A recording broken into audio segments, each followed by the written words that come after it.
Hi friends, happy Tuesday. It's May 26, 2020. I'm loving how many friends have reached out about Epic Books. It makes me really excited. If you want the code to our class, just let me know. I would be more than happy to add you in there. All right, so whenever we talk about our focus goals, it's always something that can help us just make sure that we're focused in on the lesson. So if you notice that you didn't do so well on your ELA lesson or your exit ticket from yesterday or from your math lesson or exit ticket from yesterday, that's not a big deal. But we can pick a focus goal that might be able to help us do better today. So go ahead and pick one. If you picked one yesterday and you want to keep it, that's totally fine too. Or if you notice the one that you worked on yesterday or that you chose yesterday was not the best one for you, feel free to switch it out. As always, check in with yourself. I hope that all of my friends are feeling happy and curious and excited to learn. All right, so our objective is kind of the same as yesterday. We're still going to be talking about prefixes and root words and making sure that we understand the difference between them.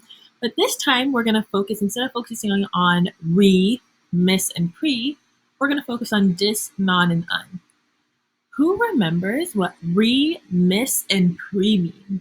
If you remember it, put it down below in the comments. All right, so let's go ahead and review the difference between a root word and a prefix. So we know that a root word is a word that can stand on its own and it's still going to have a meaning or a definition.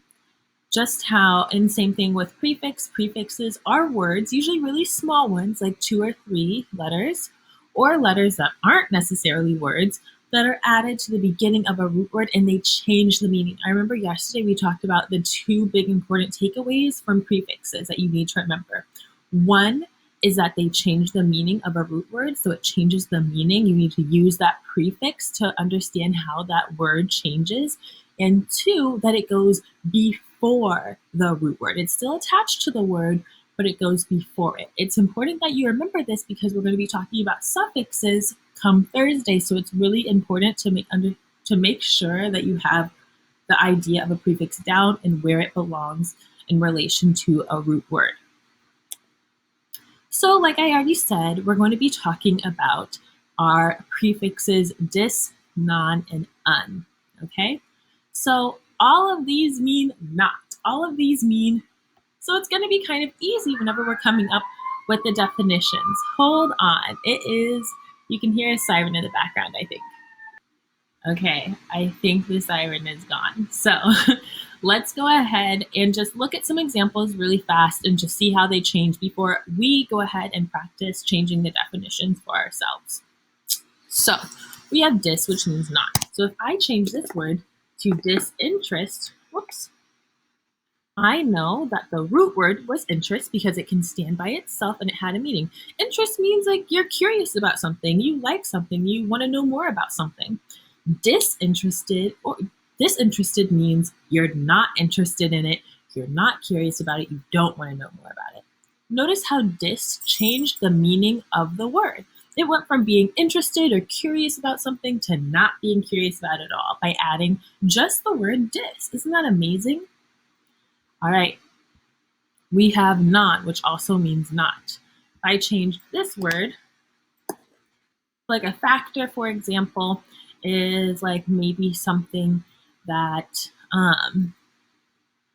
it's like something that you would take into consideration. So like when you're thinking about whether or not you're going to pick out, what flavor of ice cream you want, you might think about factors or things that might influence your decision. So like you might think about, is it a really sweet one? Is it a really sweet flavor? Does it already come with sprinkles in it? Does it have cookie dough in it? Those are all factors for you. If you added non-factor, say like non-factor means it's not a factor anymore. So like when you're picking out your favorite ice cream, a non-factor might be whether or not it comes in a different color. Like that might not matter to you. That's a non-factor. And un. Un also means not, and we know happy. Show me what happy looks like on your face. Yeah, happy.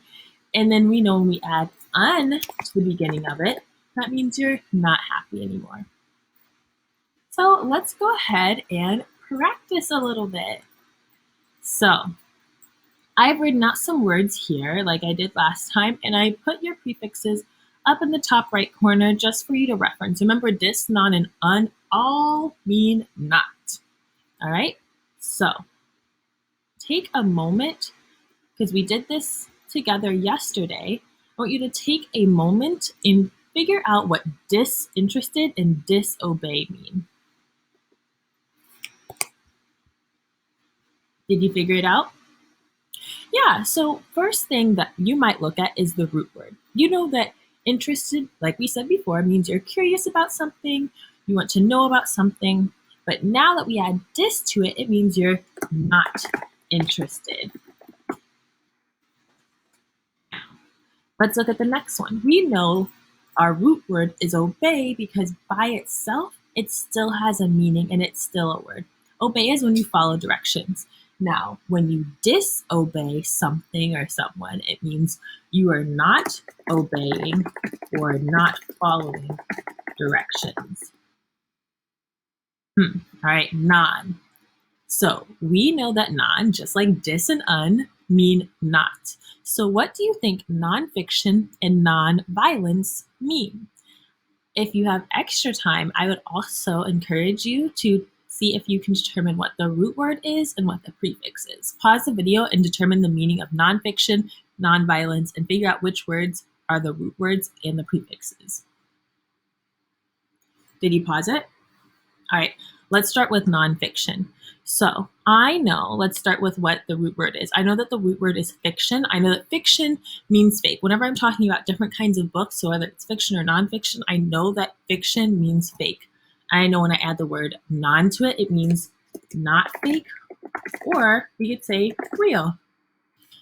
Now, non-violence. I know that my root word is violence because it can stand by itself and it has meaning. Now I know that non-violence, when I add non to it, means not. So not violent. We already went over unhappy. On the other page, we know it means not happy. And then unlock. We know that lock is our root word because it can stand by itself and it still has a meaning or a definition. And we know that by adding un, which means not, it means to not lock. Okay, so what do the prefixes dis, non, and un mean? This one should be really easy. Yeah, they all mean not. They all mean not. And we know the difference between a prefix and a root word is that a prefix can be small words or sometimes just 2 or 3 letters together that aren't necessarily words that go in the beginning of a root word and they change the meaning. Those are the 2 important parts. A prefix goes before the root word and it changes the meaning or the definition. We know that a root word is a word that can stand by itself and still have meaning. All right, so friends, go ahead, take your exit ticket. Your secret word today is video, video. After you're done, you can go ahead and log into Lexia or read a story for 30 minutes. And if you want to check your answer for the question I asked earlier, which was what is the definition of, or what is the meaning of pre, miss, and re, which we learned yesterday and all these others yesterday. Re means again, pre means before, and miss means wrong. If you got that right, give yourselves a pat on the back. I hope you put it in the comments before I went over it today. All right. Again, if you want the code to Epic Books, just let me know so I can add you to my class first, and then I'll go ahead and send the code to you. All right. See you later, friends.